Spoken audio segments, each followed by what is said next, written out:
कौन हाणी देकिरी पळेला बोली हला मु नथिली मु घरे थिली सब लोक मते डाकिबारु मु आसिली हला एति मोर आज्ञा विवाद किसी ना घरे कली झगड़ा हुए से सब डाके जे समाधान करिया समाधान तुम तो केते थाना पुलिस कोर्ट कचेरी हो तो समाधान कर पार सी कौन समाधान करेंगे से स्त्री रेप केस कला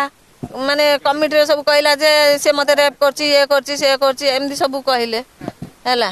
पुणी गाड़ी सीट काटिला पुणी गाड़ी सीट काटिक आज कौन डाकिला डाकिक बेकर चुरी मारदे पड़ेला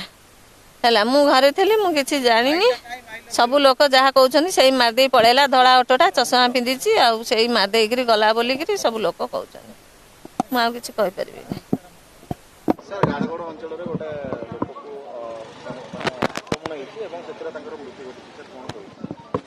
आम खबर पाइलु जे साई बिहार रे गोटे लोक को अटैक करा जायछि एवं आम आसी पहुँची देखिलु से लोक से शिफ्ट कर देथिले किम्स हॉस्पिटल तार बेकरे आघात थिला तो सब्सिक्वेंटली से हॉस्पिटल डेथ करिगला तो एबे जो अक्यूज जे थिला ताको आम डिटेन करछु जहाँ जना पड़ी प्राथमिक तदंतर जे से अक्यूज ता निज स्त्री सहित ये डिसीज रिलेशन थिला बोली डाउट करथला तो सही सन्देह से ताको आज एठी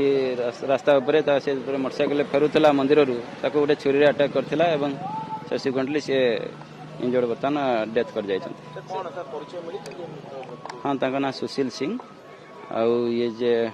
अक्यूज जे नीलकंठ महांती तो ये दी जन यही पाखापाखि रुहती गोटे ये रोचंती साई बिहार रुहती ता स्त्री सहित जेहेतु से डाउट करथला तार रिलेशन थी बोली से भीतर आगु झगड़ा पाटतंड होता बोली एबे आमे जानिबा को पाउछु तो फर्दर आम इंटरोगेशन कले जना पड़े एक्चुअली प्रकृत तथ्य कौन एवं कौन पाई से ताको अटैक करथिला सर नीलकंठ कोन जेल जाइथिला किछ दिन आम पाखे किसी खबर ना सेमती तो जहाँ शुणुचु जे कौन गोटे महिला थाना रिपोर्ट देइथिला ता स्त्री बोली एबे शुणिया पाउछु तो किसी पुलिस आम पाखे किसी सेमती खबर किसी नथिला।